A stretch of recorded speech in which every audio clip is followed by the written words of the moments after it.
Where were the Lakeshore Players? Where was that established? Probably on some lakeshore. That's just a wild guess, man. I don't know. Smart guy. They could have called it Golden Pond or something. No, White Bear Lake. White Bear Lake. White Bear Lake. Where you met the lady who would become your wife. I did. Mm-hmm. Yeah. She had the female lead and I had the male lead. Mm-hmm. Mm-hmm. What was it? Do you remember the play? Let's see. Was it Twelfth Night? No. No. Mag, is she out there? Mag is out there. Yeah. Beautiful Margaret. She is a beautiful lady. Folks, do you believe it? We have them both here. These wonderful gentlemen, these great, great broadcasters whom we all know and love and miss, but they come back, fortunately, from time to time to grace us with their presence, with their talent, with their humor. Roger Erickson After and the Charlie break, Boone. Roger will tell you where he's going to take Margaret and all the secret. Rustic Row is probably... He knows all the back roads around yes, there, doesn't exactly. he, Charlie? In fact, he carved out a few of them. Let's take a break, George. Let's pay a couple bills, make Dan Smith really happy here. He's already happy. What a great guy he is. We'll take a break here. Back with Boone and Erickson. My golly, we're having fun. We are back on a beautiful, beautiful day. Thank you so much for your company. Stan Turner with you with some of my real heroes in the broadcasting business. In fact, any business. These guys are gentlemen. They are part of our lives. They are Roger Erickson and Charlie Boone. Yep, they kind of crept out of retirement here for a minute. They're still active. They're still doing things together. They'll be appearing next Wednesday at the Old Log Theater out there in the western suburbs. And this is one of the great duos of our lives or of our times. You know, a long time ago, there was Burns and Allen, Abbott and Costello, Lenin and Trotsky, Sacco and Vanzetti, Preparation and H. But you guys rise to the top when it comes to duo. How you going to beat stuff like that? Huh? I actually used those lines on a roast for you guys a few years ago. I was hoping you'd forget. You probably want to. We have. Well, back at you, Charlie. Thank you so much. Roger thought of the name of the play. The play that he met his wife. Where you met your wife. I can't believe I forgot the name of the play. Yep. Silver Whistle. She helped write some of the Boone and Erickson stuff, didn't Well, she? she would, especially when it involved England or something, Well, or Shakespeare. Speaking of England, it was, you guys, your humor was always timely and very topical. You drew off current events, which was so great, and your acting ability and the rest was just in the production value was terrific. Thanks to a guy named Tom Osmond, whom I call kind of an audio-video archaeologist. He can dig up some great stuff, and he found some vintage Boone and Erickson bits here. One of which was based on an actual event some couple decades ago where some guy got into Queen Elizabeth's bedroom at Buckingham Palace. He actually breached all the security and got in there. You guys did a turn on that. Kind of an ugly American turn, too, Charlie, where you're the guy that thinks it's a Holiday Inn, apparently. Doesn't know he's in the palace. Let's give it a listen here. This is a scream. Hey, is this the Holiday Inn, lady? No, our holiday place is at Windsor. You got an ice machine out in the hall? I want to send Blanche and the kids out to get some ice. A coupon I got here says we get bed and breakfast. Kids stay free. Is that right? I beg your pardon? Hey, what is that guy with a big fur hat and that funny coat out in front? You see him standing out in that little outhouse? He wouldn't even talk to us. I tried to get us to tell you, wouldn't talk to us. Those are the Coldstream Guards. Cold cream? My wife uses a lot of that stuff. She uses cold cream on her face, body cream on her body, foot cream on her feet. You know, it's nice, but she keeps slipping on the bed. It's one of the reasons I asked for a queen size. This is a queen size bed, isn't it? Rather. Yeah, I gotta say, it's a nice looking room. I look beautiful. Now, Blanche won't complain so much about my cigar smoking. This is a nice big room, high ceilings. Hey, is this the bathroom? Hey, there's no tissue strip across the old throne here. The throne is in the throne room. Well, I should hope so. Hey, somebody's already unwrapped the soap. Hey, the soap says right here, by appointment to Her Majesty the Queen. Yes, that is I. Yeah, I used to know a burlesque queen back in Toledo. Hey, by the way, what are you doing here? I am the mistress of the house. Oh, you're one of those. Well, you'd have to get out of here before Blanche and the kids show up. Hey, is there a Gideon Bible there in the drawer? Hey, say, you got a cigarette?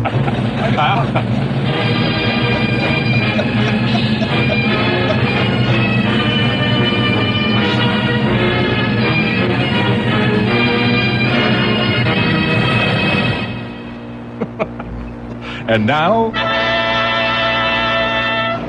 Charles Boone and Roger Erickson.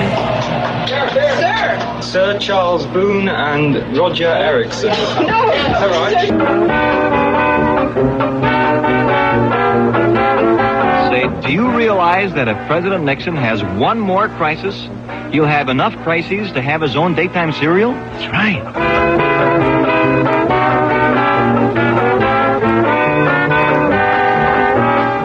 Raj, what's on the show for today? Well, some terrific jokes, Yeah? witty sayings, and the old-timers. Oh, the old-timers. Say, old-timer, you going to talk about the energy crisis today? That's right. I bought one of those really small cars to get more gas. 40 miles to the gallon. Wow, 40 miles to the gallon. I'll tell you, it was embarrassing. I had to stop at 3 more gas stations than the car did.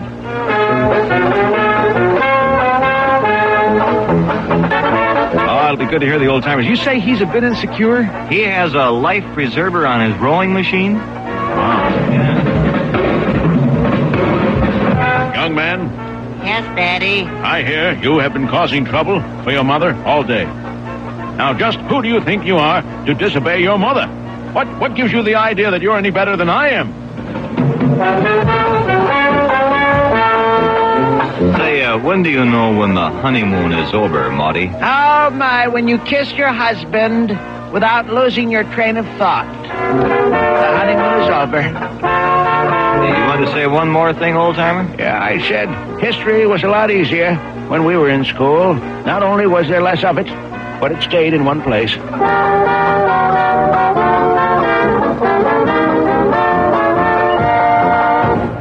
There's a little sampler for you, vintage Boone and Erickson. You guys had a pretty good yuck. You hadn't heard that one for a while. That is great stuff. That was kind of, we started our show with that opening thing with a few gags. Mm-hmm. You know, we had more fun. So many people at the station actually got in on the thing, especially Minnesota Hospital. Mm-hmm. Eric Escalon maybe would come back. Do you think Helen Trent should, or something? Mm-hmm. Yeah. They'd come up with ideas, and it was great. Larry Haig Jr., who now lives back in St. Paul, was a big executive with Wells Fargo on the West Coast in San Francisco. Right. And his father hired both of us. Mm-hmm. Yep. These bits, as I said, they were topical, they were fun. 50,000 watts, clear channel, CCO radio, had a reach second to none. I mean, when you guys hit that on-air button, you were all over creation, weren't you? It really is true. Had a huge audience. I remember some of your audience shares, 60%, you owned the whole thing. I think it was 68 when we both came to the station, and by the time we left, it was not quite 68. It was sky high. Those bits we just heard, Boone and Erickson, the station put out a compilation, a collection of some of the bits here. They're all printed, and by happy accident, talk about serendipity, I was out at the Minnesota Book Fair at the State Fairgrounds last weekend. Book dealers from all over the country come in. Charlie, you'd love it. Here it is. I think this guy was from Indiana. He had CCO Radio presents the worst of Boone and Erickson right here. So I got it. I thought this is meant to be. I hope you didn't pay too much for it. I did not. I stole it. I shoplifted good. it. Absolutely. You know I wouldn't pay for it. I did pay for it. $13, boys. No. Yes. That's inflation for That's you. ridiculous. It's an outrage. I love the testimonials on the back about why people should not buy the book in this case. Remember the critics say about the worst of Boone and Erickson? This is from Jim Klobuchar, who's then a columnist for the Star. And by the way, that's theirs, not ours. That's right. Yeah. Right. We didn't even. You didn't even know they were putting this together. We know they were CCO. they wanted to do something like that to hand out at the fair. Yep. But we didn't know, know. what of our stuff that he was going to use, right? Right. Dick Stuck putting This it is together. intellectual property of yours they took, right? Margaret, this is an outrage. They took your stuff and published it. Anyway, this book, The Worst of Boone and Erickson, there are usually testimonials printed on the back, on the dust cover, why you should buy the book. Well, these testimonials are why you should not buy the book. Klobuchar wrote, "This is not a book, it's a penance. If I were a Catholic priest, I would put it in the confessional. The fear of being ordered to read it would scare all wrongdoers into returning to innocence and virtue." That's very good. How about this from the late Dave Moore of CCO TV? This book has already made history. Before publication, the authors were required to file an environmental impact statement. And this from the late Hubert Humphrey. This is the only book on the market that you won't want to pick up, much less put down. There you go, boys. Anyway, I found it. I paid $13, and I'm happy. The Music Room at Hobbs House. Yes. It is said that more babies were conceived during that show than you'd ever believe. He played all that beautiful music. He did. Yeah, he did. Yeah. And Jurgen Nash met his wife in northern England, didn't he? Right, yeah. During the war. When he was a soldier over in England. It's kind of interesting, a lot of the Cedric Adams, Bob DeHaven, and those, back in the 30s they were hired. And then they kept on, they were too old for the war, kept on until these guys who were in the war were able to go to school and take up radio, and then they came on. So it was it was really a wonderful thing that happened there. I remember Franklin Hobbs. I had a good friend who took me under his wing at CCO, Paul J. Remember him, Roger? Oh, Paul sure, J? yes. Yeah. We lost him at a very young age. Pity, but he was kind of my mentor. I met him because I would go up there on the weekends when I wasn't going to the U of M. And, You did that too? You'd hang out? I did. Yeah. I did that. And Paul, I didn't meet you guys because you were Monday through Friday and he was on the weekend. But I eventually did meet you guys. But Frank Hobbs been working Friday night. He did the overnight show. Sometimes Paul would sit in for him. And one night Frank was just about to leave early. That would be 1 a.m. or midnight. He looked at me and said, "Kid, take this 20 and go downstairs to the court bar. There's a bar that's still down there on the street level of CCO building. Bring us up. I want a ginger and whiskey," and ask the engineer what he wants.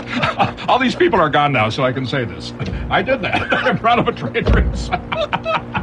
I wouldn't dare say that a couple of years ago, but that's what happened then. Nobody got stiff. Frank was fine, just had a little taste. He loved Frank Sinatra, Charlie. I know you like him too. He played a lot of Sinatra. The music room at Hobbs House. Eventually, he had his cabin on Gull Lake hardwired, and he did the show from there in his later years. He'd get phone calls from people like Henry Mancini. Yeah, right on the show. He would. Henry would be listening out in the desert somewhere. Right. His 50,000 watts carries a long way when you're clear channel. Yeah. You know, we started these tours because Northwest Airlines was a big advertiser, WCCO radio. Good way to get some extra publicity for them. Plus, they get all the good got business. Some nice trips out of it, didn't you? So this was in the early '60s, right? Yeah. Charlie went. You were the first one to go. After Bob DeHaven. After Bob DeHaven. Bob got it. So but this is all in the early '60s. Charlie, then I had my turn to go to Hawaii. Okay? Mm-hmm. So they had, by that time, what was the airplane?